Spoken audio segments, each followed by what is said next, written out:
नमस्कार साथियों। हिंदुस्तान की पार्लियामेंट में पिछले दिनों जिस तरह से कृषि संशोधन बिल के नाम पर इन बिलों को मान्यता दी गई, मैं समझता हूं जिस पार्लियामेंट के अंदर मजदूर और किसानों के लिए योजनाएं बना करती थी, आज उस पार्लियामेंट के अंदर, राज्यसभा के अंदर जिस तरह से असंवैधानिक तरीके से अपनी ताकतों का दुरुपयोग करते हुए तानाशाही रवैये के साथ किसानों के खिलाफ इन बिलों को मान्यता दी गई, यानी कि पास किए गए, मैं समझता हूँ किसानों के साथ अन्याय है।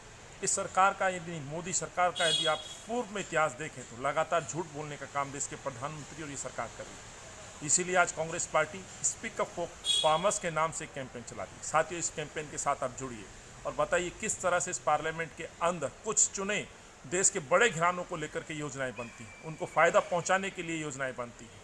चाहे राफेल से लेकर के पूर्व योजनाओं की हम बात करें, जिस किसान के हित की बात ये सरकार कर रही है, क्या इन किसानों से इस बात को पूछा गया कि आपका दर्द क्या है, आपका दुख क्या है? अपने इरादे और अपनी बातों को थोप देना ये उचित नहीं है।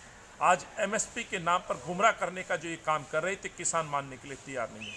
कांग्रेस की मांग है कि एमएसपी को कानूनी तरीके से आप लिखित रूप में ये प्रोविज़न करते क्यों नहीं? आप बातों में तो शामिल करते हो, लेकिन कानून में वो व्यवस्था करके नहीं देते हो कि मिनिमम सपोर्ट जारी रहेगी। आखिर किसान विश्वास करे तो क्यों करे? इस देश के प्रधानमंत्री ने युवाओं से 2 करोड़ रोजगार देने की बात करी। जब 2 करोड़ तो छोड़िए जनाब, आए हुए अपने रोजगार भी उन्होंने खो दिए।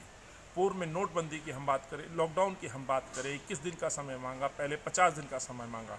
यानी कि देश के प्रधानमंत्री लगातार अपनी लच्छेदार बातों से देश के लोगों को गुमराह करते रहे, लेकिन देश के किसान आज इस देश के प्रधानमंत्री को झूठा मानते हैं, उस पर विश्वास नहीं करते हैं। इसलिए कांग्रेस पार्टी किसानों की आवाज़ को उठा रही है। जिस तरह से मंडियों को समाप्त किया जा रहा है और कुछ चुनिंदा घरों को ला करके, परिवारों को ला करके इन किसानों के ऊपर बैठाया जाएगा, तो कहीं ना कहीं इनकी शायद लागत भी, जो फसल के जो बीज हैं जिनकी लागत है, वो भी शायद ये लोग अपनी फसल से ना वसूल पाएँ।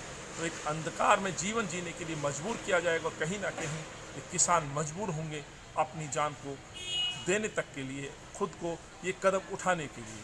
तो आइए इनकी आवाज़ बनिए। कांग्रेस पार्टी आदरणीय राहुल जी और सोनिया जी उनकी लड़ाई लड़ रहे हैं, कांग्रेस का एक कार्यकर्ता सड़कों पर। आइए इनका साथ दीजिए। धन्यवाद। जय हिंद, जय जवान, जय किसान।